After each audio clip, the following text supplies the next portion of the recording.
screen.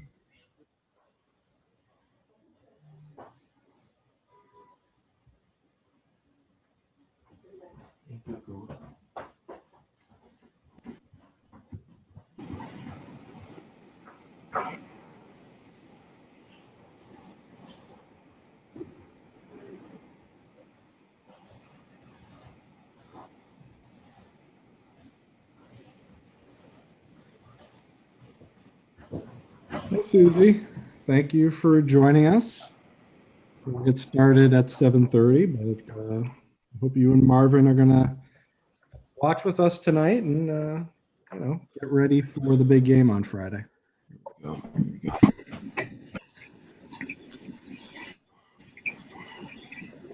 we are live on Facebook.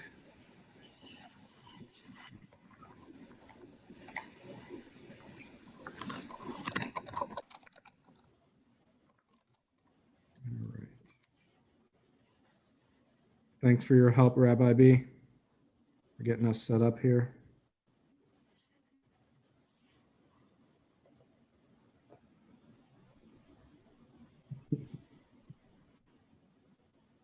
All right.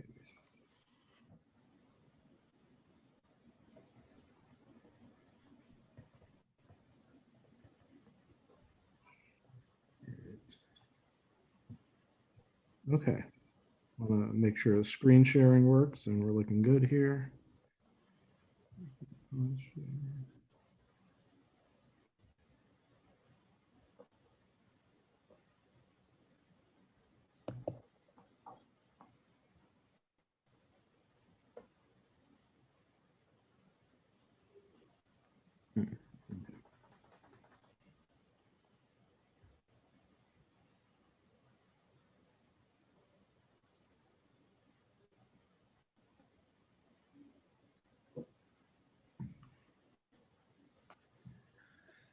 All right.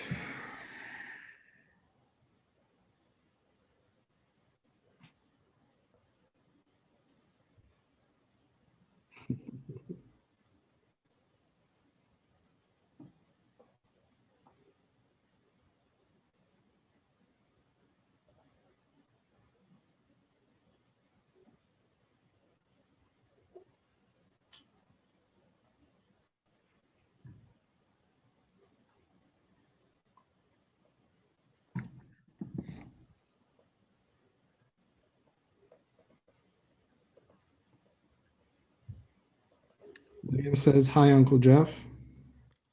Hello, Liam.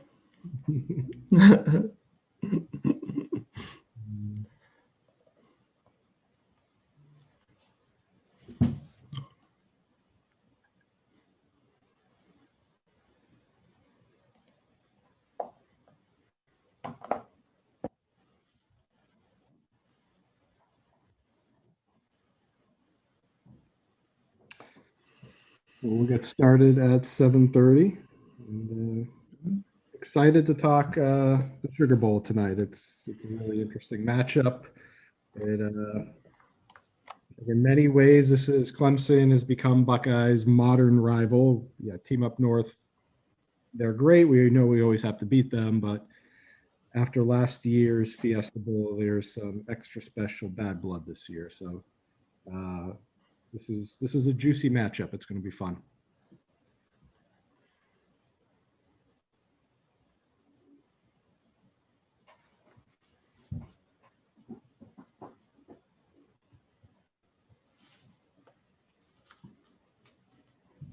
Hey, Todd, thanks for joining us.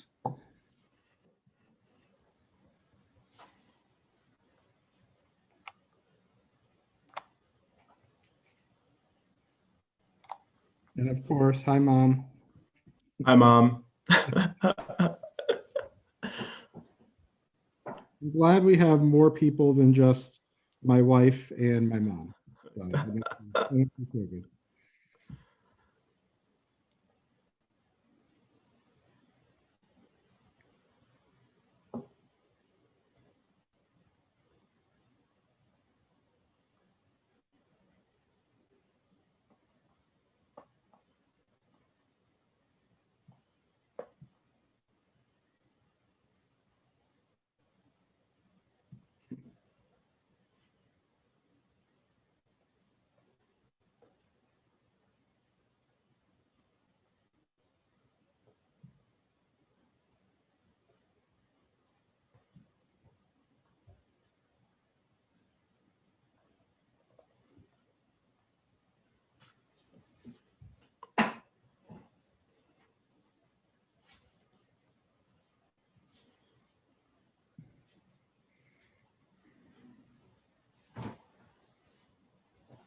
All right, it's 7:30. I think we've got a decent critical mass to get started.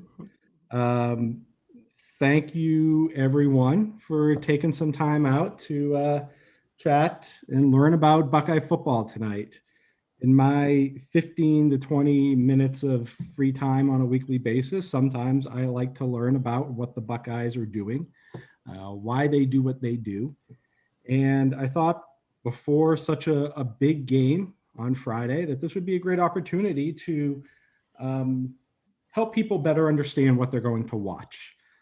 I think it's our goal tonight to give you one or two extra things that you might not have known. And as you head into the game on Friday, you might be able to pick up some things that you weren't aware of before. Joining me tonight is the real subject matter expert, my brother Jeff. I invited him because he's a great guy and I love him. He's my brother, but I also invited him because of this. Let me see, is it on yet? Oh, yep, we see it, I think. Okay. Jeff, tell us what's going on in this picture here. So that is a player that is trying to skip out on drills and just walking on the sidelines with just so happens to have the name Kovitz as well. No, that was so after my senior year of college, I went to the Browns rookie mini camp in May of 2015. And so that snapshot was pre-practice when I was with the fullbacks and the running backs, which yeah, we didn't do too much pre-practice either. While the O-line, you can see in the foreground, the O-line is doing all the hard work. The running backs and fullbacks are just relaxing pre-practice. So for the Browns fans that might be with us, I think we have one or two. What was life like at Browns rookie camp? The facilities were first class, to be honest. I mean, they were pristine. It was interesting that year, 2015, they had some guys that were some pretty good, talented college players. And it just seemed like they were starting to lay the groundwork for obviously where they are now. And I think it started around that time, maybe even a little before that, but it was a great experience. I think their facilities is what really, I took away from that it seemed like they were starting to build the groundwork for, to be a pretty good organization. And so in college, you were a defensive end, made boatload of sacks, tackles. I'm guessing you're still among the career leaders for the conference and for Bryant University. You also spent time at Saints rookie camp. Right. What was that like compared to the Browns? The Saints was a really good experience as well. They obviously have a little more of a championship, more recent championship pedigree. So I think being around players who had been at that level was incredible, and just being around the facility with the likes of Sean Payton and those types of players. I mean, those types of coaches and players of that level was pretty incredible. So again, facilities were awesome, and just the level of competitiveness was great. Awesome. So this is why I invited Jeff to come along, because he can speak more in depth on these things. He's lived these things, and I just, I read about them. So housekeeping before we get started. Please type in any questions or comments that you might have on Facebook chat. We are going to kind of take this high level, break down the Buckeyes offense, the Clemson offense, do the same for defense, and then at the end, just talk about, some intangibles and other factors in the game, and address any questions that you might have. And I see our sponsor, or at least the wife of our sponsor, Conrad's, is with us tonight. And hi, Jonathan. Hi, Amanda. There will be an opportunity at the end to win a $25 Conrad's gift card. So thank you, Conrad's, for helping us out with that. Are you ready to dive in, Jeff? Let's do it. We're going to start with the Buckeye offense first. And if I were to characterize the Buckeye offense in 2020, it's the foundation was laid by Urban Meyer. That's kind of who the Buckeyes have been since 2012. But Ryan Day, over the past couple of years, has put his fingerprints and has tweaked the Buckeye offense. Who was Urban Meyer from his time at Bowling Green through his time at OSU? He had two core offensive principles: stretch the defense sideline to sideline, make them defend horizontally so there are wide running lanes. And secondly, for decades, the QB was never a run threat. The QB was always going to drop back and throw the football. So the defense, in a sense, had a numbers advantage. What Urban wanted to do was reequate that numbers advantage and make the QB a run threat on every single play. How did he do that? With the read option. And Jeff, I'll turn it over to you to give us a more in-depth breakdown on the read option.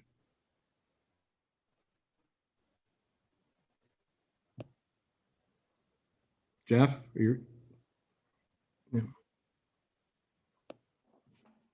Right. So with the read option, it's, at its base form, it's a,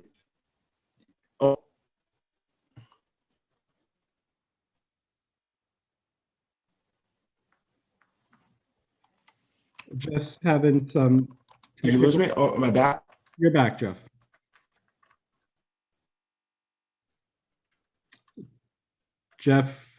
All right. Well, while Jeff is getting that sorted out, basically the read option is what Urban and JT Barrett ran for what seemed like 8 years, and it's a play where the QB is reading the defensive end to get the defensive end to either commit to the running back or to commit to the QB, and whatever the defensive end commits to, the QB is going to do the opposite. Jeff, do you want to fill in there if you're back with us? Can you hear me? Are we back? Okay, great. Yeah. So again, it's just trying to put the defensive end in a bind, really, to either tackle the running back or try to play one-on-one with the quarterback. And in terms of blocking schemes with the offensive line, it's really blocking gaps. The offensive line is going to be moving to one side or the other, right? If you're running right, everyone's going to be working on a gap scheme. Right. And this is a perfect example. This is your bread and butter zone read to the right of the offense's right. And the Clemson defensive end is in a bind. He doesn't know whether to tackle the running back or the quarterback. If I was the defensive end, I'm hitting the running back as hard as possible. That's what we were taught when I played, is just, you have to make up your mind whether you're going to hit the running back or the quarterback. Choose one, because that takes the offense's advantage away from you. So as you can see in the video. Yeah, let's play this and we'll pinpoint the exact moment when the defensive end has to make a decision. Perfect. And boom, right here. Right there. And this is really a core concept of a lot of offenses in college football nowadays. You're going to be running a zone read concept. The offensive line is blocking to the right, as you can see. In this play, the linebacker is really, you could see he's right in the middle of the defense with the white jersey. He's supposed to be filling in that gap right there. So that's his gap. It's really the defensive end that just needs to make this play and tackle the running back for a no-yard gain. He doesn't. That puts the safety kind of back where the yellow line is now in a bind, because now he's going to be one-on-one with the running back with a full head of steam. And you could see when the play starts again, the defensive end's indecision is what causes this play to turn into a bigger play. He's kind of in limbo right now, and Right. He's kind of flat-footed. He just doesn't know what to do. Right. So we'll play the rest of this. Dobbins in the clear. Off to the races. Can they run him down?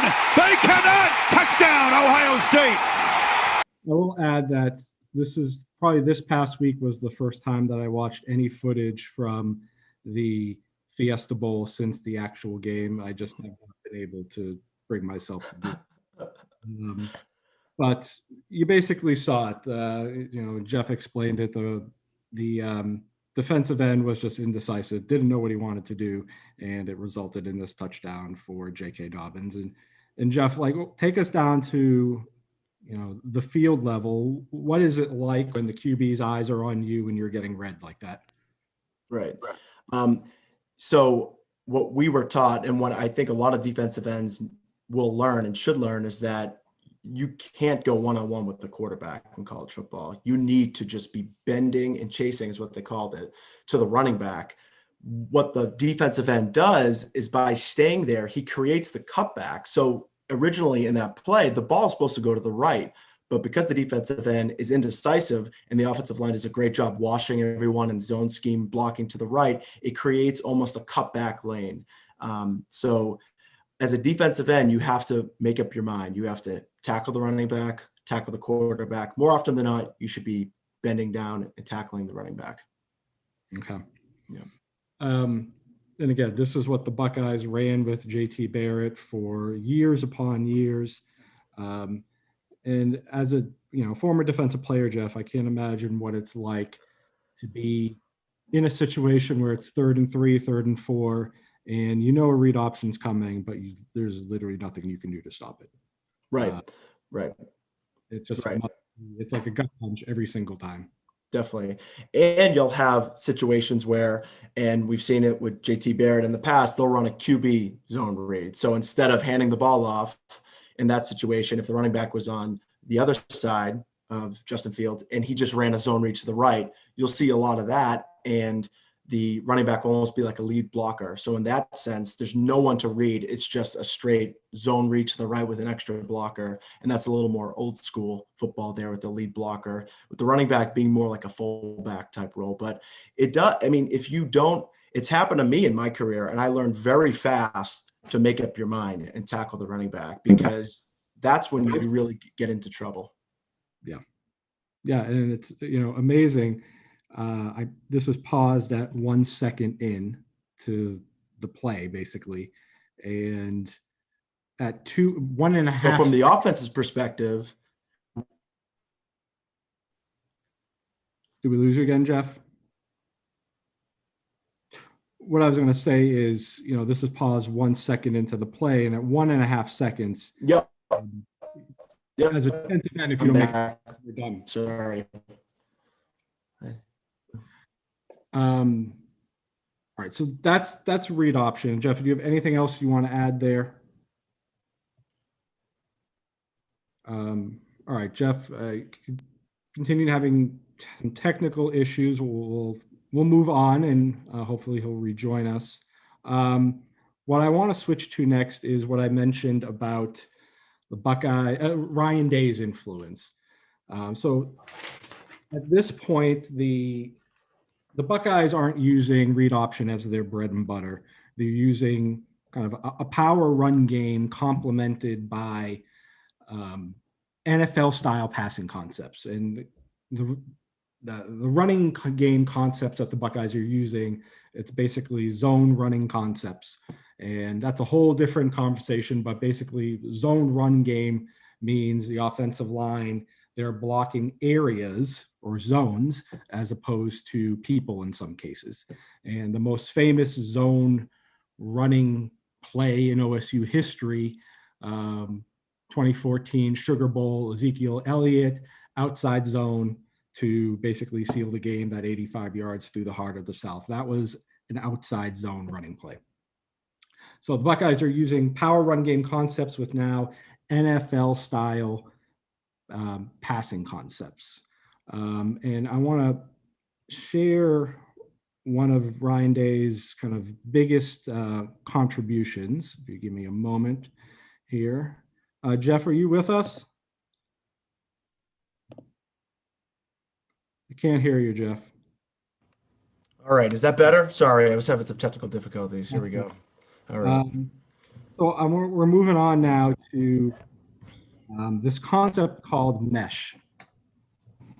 And, one of Ryan Day's, in addition to NFL style passing concepts, Day has brought this idea of running the same play out of different personnel groupings. And this mesh play is, I guess, one of the things that, Day has added. This particular concept, when we have played the team up north, has burned the team up north for the past couple of years, and we're going to break it down now. So give me one moment here. All right, so before I turn it over to you, Jeff, Right. it's called Rams Mesh because this is how this football coaching trees work. Ryan Day was coached by, in college, Chip Kelly, who basically got the Oregon football program. He established the Oregon football program, basically put them on the map. And Chip Kelly got this mesh concept from former St. Louis Rams coach Mike Martz. So that's why it's called Rams Mesh. And Jeff, what does compressed 2x2 formation mean? So pretty much that just there's two receivers, or in this, it could be a receiver and a tight end, but in this frame shot, it's two receivers on either side of the quarterback or on either side of the field. Okay. And I don't want to disappoint my son. There's a message here from my wife. Liam wants you to tell people who he's named after football player wise. So when my wife was pregnant with Liam, we're trying to think of Hebrew names, and we just couldn't think of anything because what goes with Liam in Hebrew. So we were watching the 2014 title game, and Zeke was running wild. So we thought Ezekiel, Yehezkel. So that's where my son's Hebrew name comes from. All right, so let's run this Rams mesh and take a look at what happens here. All right, so Jeff, what are we seeing here? So with the basis of the mesh concept, and what you'll see in the game is you'll have receivers running across the field. So they'll start on the right side of the field and they'll just run across the field, maybe 5 yards from the line of scrimmage. And that's really to create space within the defense. If the defense is sitting back and just reading the eyes of the quarterback, waiting for him to make a throw one way or the other, it's going to be giving the receivers more space to run into open areas if the defense is sitting back. And if you have multiple receivers doing that, crossing each other, then you'll have more of a benefit of, if there's a defender covering that receiver, they may rub or they may bump against each other or bump against another receiver and spring that other receiver free. So it's a way to create confusion for the defense, and it's a way to get fast players open across the middle of the field, or if they go all the way from the right to the left to the right, all the way open to the other side of the field, and then try to turn upfield and make a big play. And this is from 2017, but this is still very much in use by the Buckeyes. So I'll press play here.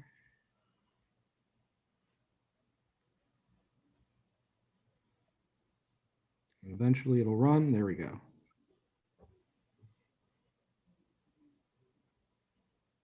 And it basically, what happened was exactly as you mentioned, Jeff, just confusion in the secondary, either guys not knowing who to take or guys kind of falling for the bait, if you will. And it just leaves, I don't know who this is, maybe Johnny Dixon. Just right. I think so.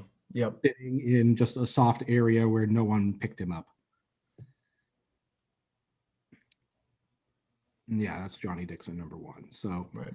All right, so that's that. This is week 1 of the season, and now we go to week 5. Same play, Rams mesh, empty formation with inline tight end. Break that down for us, Jeff. What does that mean?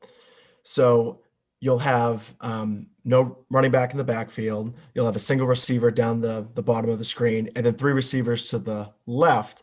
But how this play is going to be run is you're going to motion the inside receiver to the other side of the formation, and that'll pretty much, you'll end up in the same formation as the prior play, but start in a different formation, and he'll motion over and it'll create the 2x2 compressed 2x2 formation that we saw before. From a terminology standpoint, Jeff, what does 11 personnel mean, 21 personnel mean?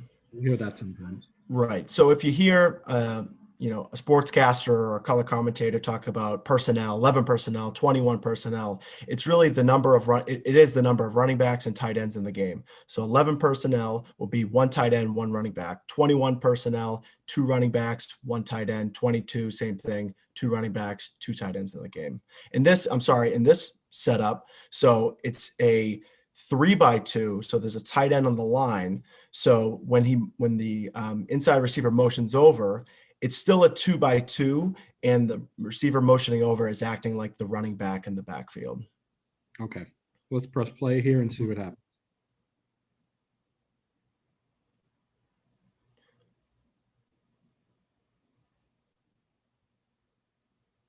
At the 39 for Ohio State, up 21-0. It's a great shot right here. Yep. So the linebackers are basically, both linebackers are following the same player, which again leaves, Dixon again wide open. Yeah, exactly. And I think with the mesh, it's not so much about a complex route or a route that's trying to beat someone with speed. It's just causing havoc for the linebackers. And in this case, both linebackers are getting their eyes caught on one receiver. And so they're both being stretched to their left, the offense is right. And if you just, in this scenario, you just have a receiver just run a short little route, stop 10 yards in front of where the ball was, and just dunk it down to him, it can create a big play. Again, it's not these really complex routes. It's just creating more options for the defense to choose. Whatever option they choose, you cash in on the other, on the one that, the receiver that they choose not to cover, really. Nice. Thank you, Joe. Well said. Yep. All right. So let's see what happens here. Well, we all know what's going to happen. Johnny Dixon for 6. There we go. And that is that. So that's actually, no, I'm sorry, that wasn't a touchdown. So that's mesh. And there are other concepts that Day has brought over, like Saints, which is another NFL style passing concept. But this is kind of where the Buckeyes are right now, kind of a power run game with kind of an NFL style passing philosophy. It's why, quarterbacks coming out of high school are so attracted to coming to Ohio State, because they want to work with Ryan Day. Before we move to the Clemson offense, is there anything else you want to add, Jeff? I think in terms of the Ohio State offense, and we all saw it in the Big Ten championship game, their strength, they have awesome receivers, right? Olave, Wilson, Fleming. They have some really good guys. I think a strength that probably isn't as appreciated is their offensive line, their tight ends, and their run blocking. And Trey Sermon has just really progressed every game he's played for the Buckeyes, but you put anyone back there and they're going to be getting some big chunk yardage. They need to establish the running game, be physical at the point of attack. So if we're running to the right, you have to be strong on your blocks to the right and take advantage of it. Really try to wear down the Clemson defense. It's very underappreciated, a strong running game, getting 4 or 5 yards on first down. And they have a really good interior offensive line. So that's one, again, run the ball until they can't stop it. Really leverage that strength. And I think that's the one thing that's interesting about football is that, yes, we've thrown out, some terminology to this point, mesh, Saints, all these sorts of concepts. But sometimes it is just as simple as run the ball until the other team can stop it. It doesn't matter what play you call. If you're getting 10 yards a carry, it doesn't matter. Exactly. You're seeing it with the Titans and Derrick Henry in the NFL. He's just a hard-nosed running back. Teams cannot stop him. They're going to run the ball until you can't stop them. So you can think about, and I think part of the Big Ten championship game struggles on offense was that Day was trying to be a little too aggressive at the passing game when they were getting 10, 12 yards in the running game. Take what the defense will give you. If they're not willing to stop the run and that's part of your strength, continue to run the ball, work the clock. So it has to be a really strong focus with the offense, and that will open up more passing plays as well. So shifting gears to the other side of the offense, Clemson. The conversation with Clemson on offense begins and ends with Trevor Lawrence. The presumed #1 draft pick in next spring's draft. love him or hate him, he seems like a really nice guy, so it's hard to hate him. Fantastic guy. Really. You want to hate him, but you can't because he just seems like a nice guy. Right. And he's a generational QB. I mean, that's no other way to put it. He's going to win the Heisman Trophy. I think he's 34-1 as a starter. So this is who the Buckeyes are up against. He is the engine that makes the Clemson offense chug. I think what is in the Buckeyes' favor, we'll talk about the Buckeye defense in a bit, but I don't think Clemson is going to have a lot of success running into the teeth of the Buckeye defense. I just don't think that's going to happen. And unlike last year where Clemson had T. Higgins, who Bengals fans will know, Justin Ross, and Amari Rodgers, they just have Amari Rodgers this year. I mean, he's really their only wide receiver talent. So it's kind of simple, guys. You just have to limit the damage Trevor Lawrence can do. There's no other way to put that. Right. What do you want to add, Jeff? Right, exactly. They are top 10 in the country in almost every category on offense. They make big plays when you need a big play. Running back Travis Etienne is a strong, fast running back. He's prone to fumbling. So that's one, when we'll talk on defense, I think that's one area where you really got to wrap up strong and hit him hard. You can create some turnovers, but he's still a really good running back. And I think on the receiver side, like Amari Rodgers, he's just a fast playmaker. So he'll make some plays. But again, it's still not that offense that receiving core that you saw last year, but you have Trevor Lawrence. So he's the type of guy where if you need him to not make a play, he'll make it. He'll make it every day. If you give him the opportunity to make a big play, he will make it. So you really need to take advantage. If you have an opportunity to get a big stop on third down or wrap him up for a loss, you have to do it because he will make it hurt. He really will. And we saw that last year for sure. And we know that whether it's in the passing game or the QB run game, Ohio State this year has had a tendency to give up big chunk plays, which brings us back to this play last year that Trevor Lawrence made in the Fiesta Bowl. I will wait till it's on your screen. Well, while it's coming up on Facebook,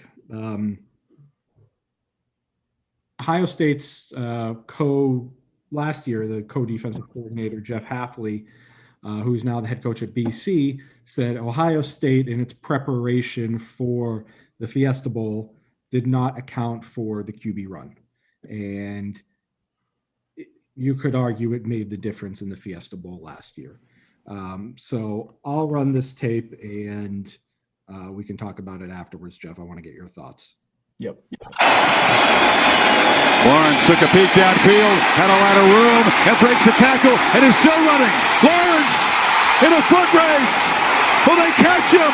Touchdown, Tiger! No, that's enough of that. It just always kills me.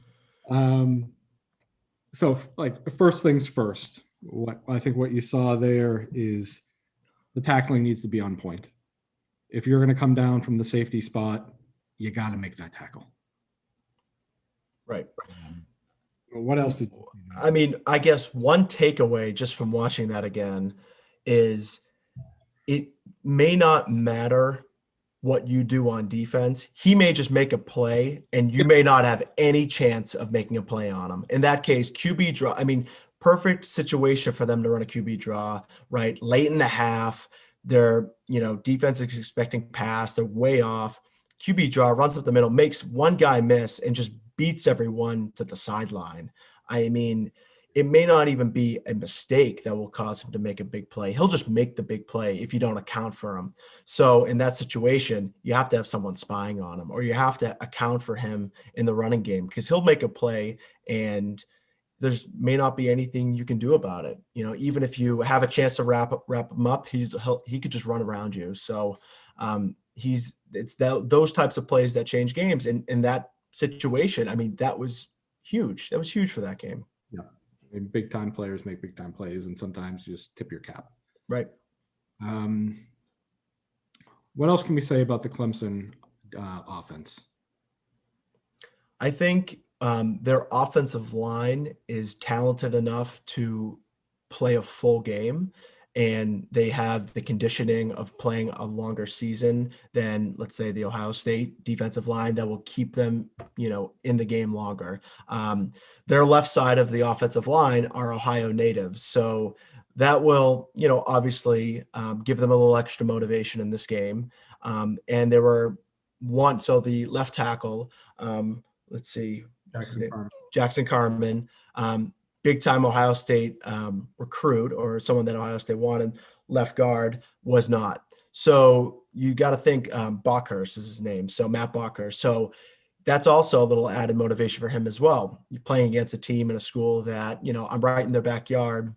They didn't want to give me a chance. So I think they're very solid across the offensive line. But again, it's going to come down to Trevor Lawrence and Travis Etienne and Amari Rodgers, right?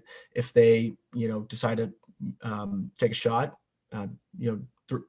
run a deep passing play with him, if he can make a play and if we can cover it. So I think they're going to get theirs, though. They're definitely going to make plays that the Ohio State defense will have to tip their cap to them. Yep. And we'll talk more about the OSUD and the lack of game reps, and we'll get to all of that very, very soon, because I think we're gonna shift gears to the OSUD. So the strength of the Ohio State defense this year has undoubtedly been the rushing defense, and it's been anchored by two guys who I don't think Ohio State has had this quality of defensive tackle since maybe Jonathan Hankins 7 years ago. Ohio State has just two, I don't know what their exact heights are, Tommy Togiai and Haskell Garrett, but let's say guys who are 6'3" and taller, 300 pounds, space eaters who are just have a high motor and get after it. And within the Ohio State football program, Togiai is regarded as the strongest player. So Ohio State is just blessed with two all-world defensive tackles, and want to kind of highlight them right now. So this is the Michigan State game. We're going to start with Haskell Garrett here, and he had himself a game. He had that interception for a touchdown in the end zone. This is him right here, and Jeff, I'll get your thoughts on this, but this is really nothing more than just whipping the guy across from you. And before we touch upon that, though, you see all of these defensive linemen lined up at different places. When you listen to a football broadcast, they'll sometimes refer to one technique, three technique defensive linemen. What does that mean? Right. So really the techniques start, it's really either head up on an offensive lineman or on one side of them, and it starts in the middle. So the head of the center is a zero technique. And then on either side of the center, it's a one technique or a shade is what they call it. And then in this scenario, so Haskell Garrett is right now a three technique. So that's the outside shoulder of the guard. And then you have the defensive end on outside of him, who right now he's in let's call it probably a 7. He's in the inside shade of the tight end, but really a 5. So a 5 technique is the outside shade of the tackle. So the whole thing with gaps and shades is it so that every defender is in between the guard, tackle, center, or the edge, with the defensive end, Tyreek Smith, at the top of the screen. He's defending the edge, so the open side of the field. The gap inside of him, the running back or the linebacker is responsible for. The shade, the one technique on the center, he's responsible for the left side of the center. So the whole scheme with gap is that every spacing between the offensive line is covered by a defensive player. And you're throughout the entire play, no matter what happens, you're supposed to stay in your gap. And if you stay in your gap, you don't have to move at all. If you just stay in your gap, more often than not, if they're running the ball to your side or to the other side, it'll be a no gain, right? If everyone's in their gap, it should be a no gain. If this one defender, I didn't mean to cut you off, Jeff. Sorry about that. Nope, no worries. So let me start from over. if this one defender, that's their only read, So simple swim move, past the guard, easy tackle for Haskell. So Jeff, you kind of started to touch upon, the responsibilities that front seven, the defensive linemen and the linebackers have. Just tell us about this concept of run fits, FITS, and what that means. Yeah.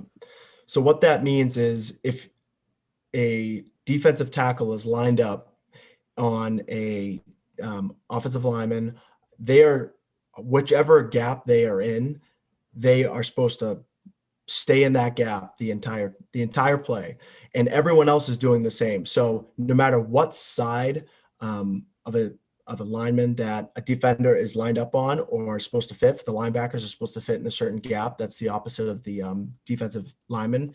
They're supposed to stay in that gap the whole time. So everyone is assigned a gap based off of how they're positioned on the offensive line. And it's just really about holding that gap the entire play.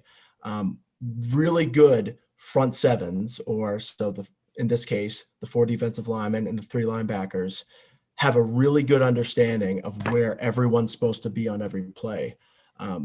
If any of that is disrupted, so let's just say a defensive tackle goes from one side of the guard to the other, and the linebacker's already in that gap, that's when you'll see a big crease and a big opening, a big hole in the offensive line, and that's where they're going to gash a big play. So it's all about understanding where you're supposed to be on a play, fitting up an offensive line, having a good fit and staying there, really holding your gap scheme. And great run D, as I'm sure you will attest to, Jeff. It's about discipline.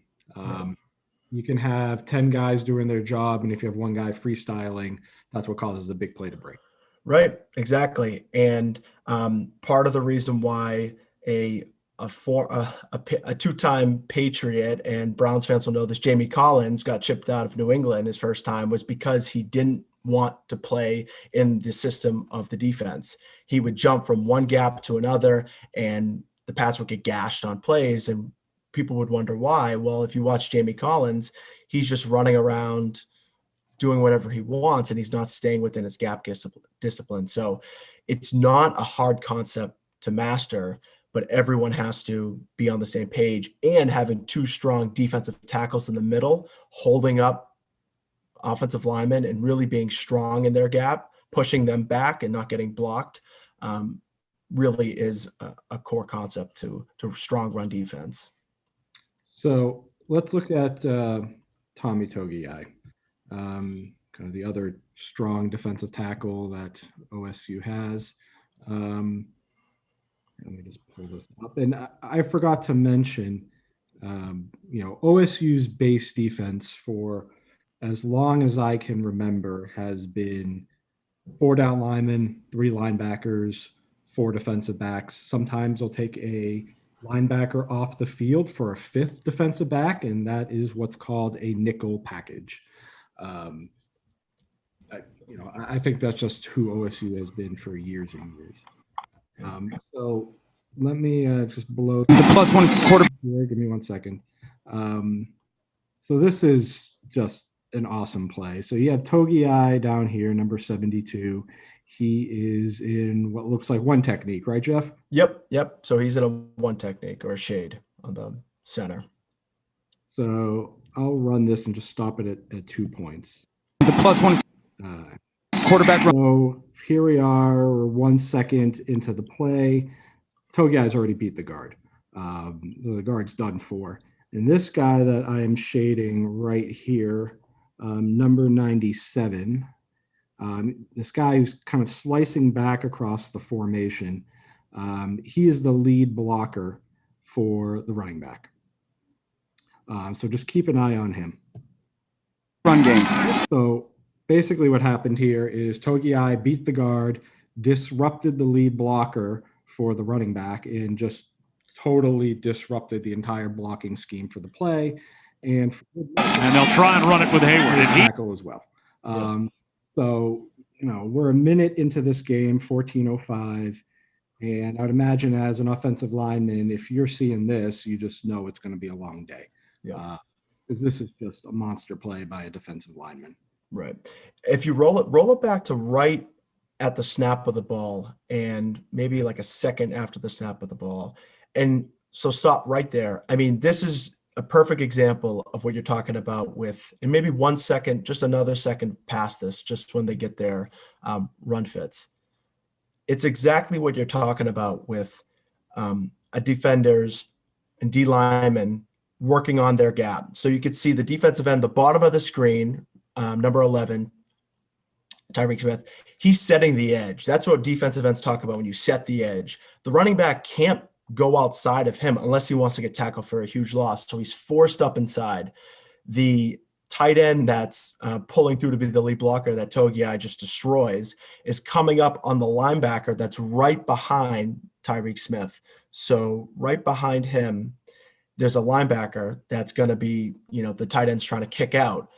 The linebacker is going to fit outside of that tight end. And in a perfect world, so right there, the ball is going to run right into the gap where now the other linebacker's filling, and it's a no gain. I mean, everyone is clogging their hole, and the running back has nowhere else to run it but in the hole that the defense wants them to, where they have their support and their linebacker to make the play.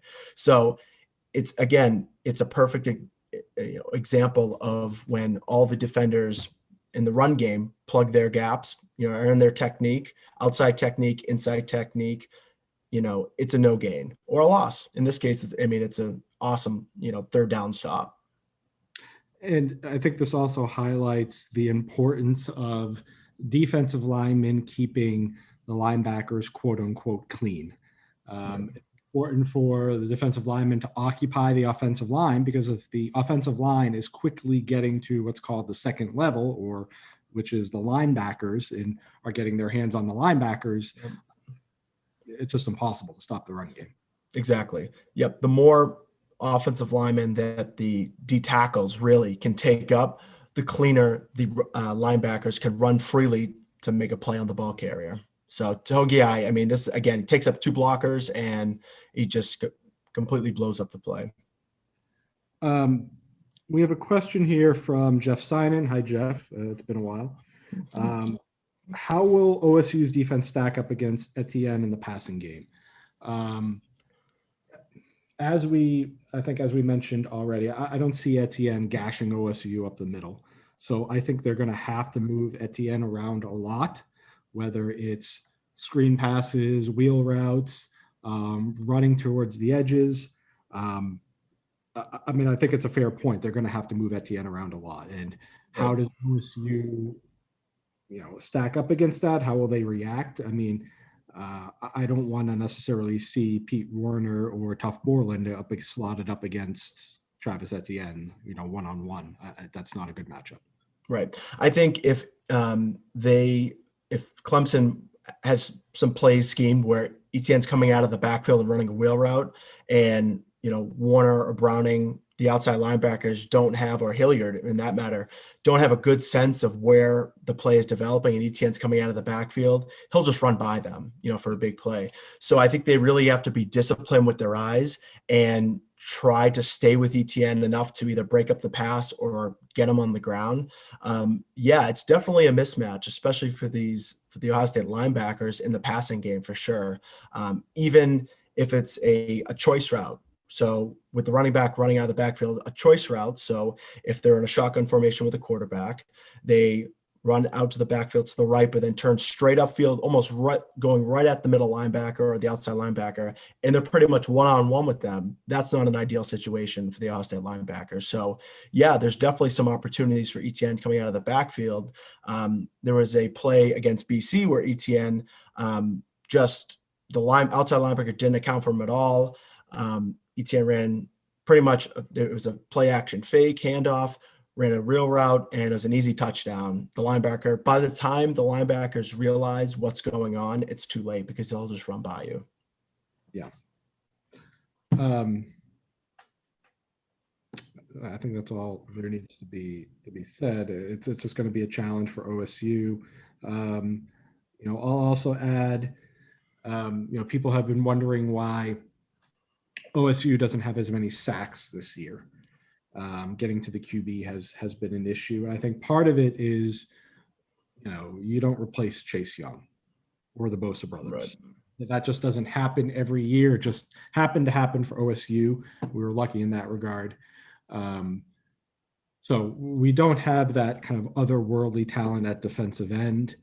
And, we have, our secondary has not been able to consistently lock down other teams' wide receivers. We don't have that guy like Okuda who can be put on what's called an island against another wide receiver, a top wide receiver, and you don't have to worry about Jeff Okuda because he's going to basically erase that wide receiver. So because we're not able to lock down opposing wide receivers consistently, the ball is just getting out of the hands of the QBs faster. It just makes it harder to get to the QB. What else have you seen, Jeff? I think the defensive line has really started to come into their own. And I say that because, again, not having as many game reps and with guys having to take on more of a responsibility this year and fill Chase Young's shoes, you're starting to see some comfort with rushing the passer. They've done a great job with trying to contain the QB in the pocket and condense it down and get your hands up and, get some pass deflections, which is, almost just as good as a sack. If you can get a pass deflection on third down and make the QB scramble and throw the ball away, I'm perfectly okay with that. You don't need to be sacking the quarterback to be disruptive. So I think again, especially in this matchup with Trevor Lawrence, they need to be able to contain him in the pocket and be able to maybe disrupt some passing lanes with, getting their hands up. They may not get there if they can't get there, they have to just, get their hands up and condense them down and not let him make plays with his feet. So that's really your fault. If you can't get there, those are the options to try to still be disruptive. Thanks, Jeff, for adding that. And I want to be mindful of people's time. So we'll briefly touch upon the Clemson defense and then just talk about some other factors that we think are interesting. Clemson D, they recruit at the same level as Ohio State. They're a bunch of 4- and 5-star guys. Yep. They have number one defensive tackle from the 2020 recruiting class and the number one defensive end from the 2020 recruiting class. So just tons of talent across the board. Their anchor is a guy named Joe Skalski. He's kind of their tough Borland, if you will, that kind of dependable linebacker, a guy in the middle who is going to be around the ball. Not a physical freak like Isaiah Simmons was at linebacker for Clemson last year, but still a solid, dependable guy. I think what could be very interesting for the Clemson defense and the Ohio State offense in the first half is Clemson's starting safety, Nolan Turner, is going to be out for the first half because he was ejected for targeting against Notre Dame in the second half of that game. So that potentially presents some possibilities for OSU in the pass game because Clemson will have to rely on 2 sophomores at safety. Jeff, what do you want to add about the defense? So in terms of, I think, not seeing as many sacks as well for the defense, you're probably seeing, like you had mentioned, with not having an Okuda or a lockdown corner, although people would say, well, what about Shaun Wade? Yeah, Shaun Wade's really good, and NFL scouts would look at him as maybe a top 15 pick, but he's not great on an island. He's really good, but there's been times where he's been beat. He's not that top 5 pick who you just get their best receiver, get on him, and he'll never catch a pass the whole game. So you're probably seeing more this year, just more of a soft zone, and you're probably seeing teams get the ball out faster. So the D line isn't having enough time to get there. If they're running quick, passing schemes, they may not have a chance to get there, and the ball's coming out quicker. Teams are moving the ball, but when it comes down to the red zone and getting off the field, that's when the defense has toughened up. So it's going to be interesting. I mean, what you saw with Northwestern was that they were able to get Northwestern's offense was able to get just enough on first down to be able to do whichever play call they wanted on second and third down, or on third down, it was third and short. So, I mean, that's a much easy play call than a third and long. So getting stops on first down, first and second down, putting Clemson into long passing situations will be hugely, hugely important for the defense. If Clemson is ripping off 7-8 yard runs on first down, getting into second and threes, they're going to be converting first downs all day long. And it doesn't matter if they make any big plays, they're just going to march down the field and score. So the defense needs to be able to do what they do best, stop the run, get Clemson into, second and long, third and long for sure. And then make a play in the secondary. If we're going to be in zone, make a play. If there's, like with Josh Proctor in the Big Ten championship game, make a play. If you see an opportunity to jump in a zone, make a play. So it's going to be interesting. I mean, they're a massive underdog, and they're going up against a really good team. So let's see if they can rise to the occasion. I think they can. We'll see. Let's talk about some intangibles of this game. Yep. So we've broken down the X's and O's, but one thing that is very real, that's it's just a challenge and it's not ideal at this point, is the Buckeyes have hundreds of less game reps than Clemson, but the Buckeyes physically could be fresher. Jeff, like, in your experience, what would you prefer? Would you prefer to be fresher, or would you prefer to have more game reps? I would absolutely prefer more game reps. And I'm not saying that because, that's kind of the argument that, has been against Ohio State, is that, they're fresher, they haven't played as many games. Think about this for a second. If a team was playing their first game of the season against a team who was playing their 11th game of the season, who do you think would have a cleaner, more efficient game? I'd be willing to bet that the team that was playing their 11th game would be much better prepared, and they would be much more of an efficient team than the team playing their first game of the season. So I think having that repetition, having the game experience, having made mistakes in prior games, and now knowing in a subsequent game not to do that, or building on momentum, is very important within a season. There are some teams where if you get into the middle of the season and they're at a junction where they're trending in a good direction, but they're right about to make that big step to become a championship team, if you don't even get to the middle of the season, if you've only played 5 or 6 games, how do you make that jump? And if you had multiple bye weeks, more bye weeks in a year than you've ever had, it's really hard to link games together and to link reps together. So yeah, being fresh is great, but if you're fresh and you haven't played any snaps in 3 or 4 weeks, or you haven't played many snaps because you've been out with COVID, or you've been designated on the injured reserve, it's really tough to just come into a game and be ready to go. Not many guys can do it. And I think that's the challenge, is that some guys can turn it on. Chris Olave, I don't think we're gonna have to worry about, but other key contributors, are they going to be just a couple steps behind? So I would rather play more game reps. Yes, you probably are a little more banged up, but I think that it helps being more prepared. A concern of mine, because the Buckeyes haven't played a lot of football, and because what happened in the Fiesta Bowl has been such a focus over the course of the past year, that they are going to come out too jacked up, that they're going to come out just smacking anything that is wearing orange, and a couple of dumb penalties later, you're down 14-0. So there's a question for a football player. At what point do you think a team should be settled into the game where the butterflies are gone and they're just playing ball? I think after the first drive on either side, there's been games that teams I've been on, and we've played games against a rival who we lost to the year before, and we knew it was time for us to pay them back.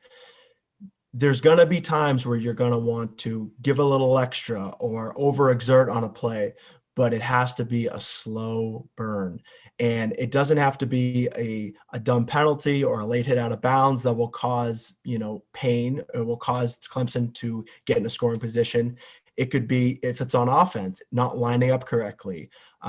Illegal formation will absolutely destroy a drive. It will take a touchdown off the board. So it's those types of focus and preparedness that if you've played more games, you're more apt to, oh yeah, this is how we've lined up. I made this mistake in week 4, week 5, I got benched, and I will never make that mistake again. It's those types of plays that the more you play, the more you're going to learn from it and improve upon that. So Right. yeah, I think there's a lot in terms of the intangibles with this game. There's a lot of doubt surrounding Ohio State for not even deserving to be in because they haven't played many games.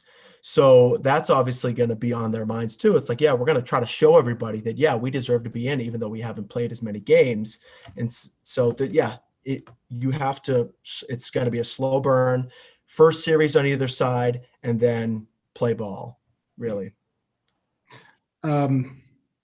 So I'll have a couple more things that I want to get to, but before we do that, I want to give the trivia question for the $25 Conrad's gift card. So I want to say that maybe Kovitz family members maybe refrain from answering, but if you guys want a $25 gift card, you're more than welcome. So taking it back a little bit, what was the first year in which Clemson and Ohio State played? First year in which the Buckeyes faced off against Clemson. So I will monitor the chat, and whoever answers first will win the $25 Conrad's gift card. So Jeff, there was some talk today in Ryan Day's press conference about how Clemson has, at least on defense, has a propensity to steal another team's signs. And I'll also add, we didn't touch upon this, but very briefly, Clemson, they are known for being hyper aggressive on defense. They know they have the tape on Justin Fields. They know he has struggled in his 2 biggest games of the year. They are going to blitz Justin Fields from literally every single angle imaginable. And it's up to Justin to either make the correct decision or get the ball out of his hands, which has been a struggle for him. So Clemson, they are, outed as being able to steal another team's signs. Tell us, Jeff, like on sidelines in college football games, you see coaches wearing different color shirts or different colored hats. They have signs that have crazy pictures on them. What does all of that mean? Yeah. A lot of it is window dressing, or it's kind of a disguise for other coaches and the other team to be focused on that and trying to decode what they're trying to relay to the offense for plays. And then there tends to be one of those guys or even a coach who will be relaying the real play and signaling the real plays into the offense. So a lot of what you'll see, and it's very popularized now, you'll see cardboard cutouts with celebrities and pictures of fast food and random things on cardboard cutouts on the sidelines. A lot of it could be window dressing. Some of it could be actually what they're trying to run. But I think teams are starting to get more creative about how they're getting plays in, because if you start to develop tendencies, that's when teams like Clemson, and if they're really good and if they're well staffed and they have a lot of people focusing on the other team's signs, they'll be able to pick up their plays and what they're doing, and they'll adjust their coverages and their plays they'll play against them accordingly. I'm pretty sure this also goes back to 2016 when the Buckeyes lost 31-0 to Clemson. Yep. I vaguely remember talk that it was almost as if Clemson knew exactly what was going to happen. Right. That's not to say that the Buckeyes were bad that year on offense. They Right. were. But Clemson, this is just a thing. Right. Right? I was going to say, I just have a funny anecdote to this point. The offense doesn't necessarily have to be disguising what they're running if the coaching staff is open about what they're running and doesn't care if the defense picks it up and just wants to run what they want to run. There is an instance for the school I played for in college where our coach would have the same check for the same play every single game, and it was on tape. Whenever we would check to it, the defense, and in this situation, the game I'm referring to in college was when we played Brown. Now, I know Brown's an Ivy League school. The players are very smart, but they didn't need to be Ivy League players to figure out what our offense was running because we did the same check every time. We ran the same running play to the same side, and the QB checked and announced it to everyone on the field what we were doing, and the defense was able to pick it up. And before we even snapped the ball, they had everyone on the side where the ball was running to. So offenses need to be careful about those tendencies, and a defense may not need to try that hard to pick up what the offense is running. Interesting. Interesting. And while we're on the topic, you see a lot of linebackers or defensive ends with wristbands that have like colored printouts attached to the wristbands. Well, what's on those? Yeah. So a lot of that will be like a play. So there'll either be a blitz package or it'll be the call on the field that the offensive or the defensive coordinator will want to run. You'll see it on offense sometimes too, but mostly on defense, the coach will have a signal that he'll throw out, and then the defenders will look at the wristband and see what the play call is. A lot of the time, depending on how complex the defense is, a lot of the plays on the wristband could be all the same. It could just be a different color, a different number, and just to not build that tendency of every time he does this, this is what they're running on defense. So it's just a way of mixing up the calls on the field. But again, it depends on the defense. If you have the type of defense that no one is, if you have the personnel, meaning the players on defense, where you just feel confident about your players, you could line up in the same scheme every single time and not care if the offense knows what you're running. If you believe that your players are that good that they'll stop anything. Okay. Yeah. Thank you, Jeff, for Sure. that. Well, let's bring it on home. I just put in the Facebook chat for the Conrad's gift card. And what year did the Buckeyes first play Clemson? $25 Conrad's gift card is at stake. So, what adjustments do you want to see on Friday night, and what do you think the final score is going to be? What's your prediction? All right. So adjustments. I think I want to see if Ohio State is getting stuffed in the run game, to then mix in some play action pass, really. I mean, but to have a strong discipline of the run game, but then it all falls back. I mean, no matter how strong the run game is, it has to go back on your at the beginning of this year, he was a Heisman hopeful, but it's your quarterback. Justin Fields needs to make plays.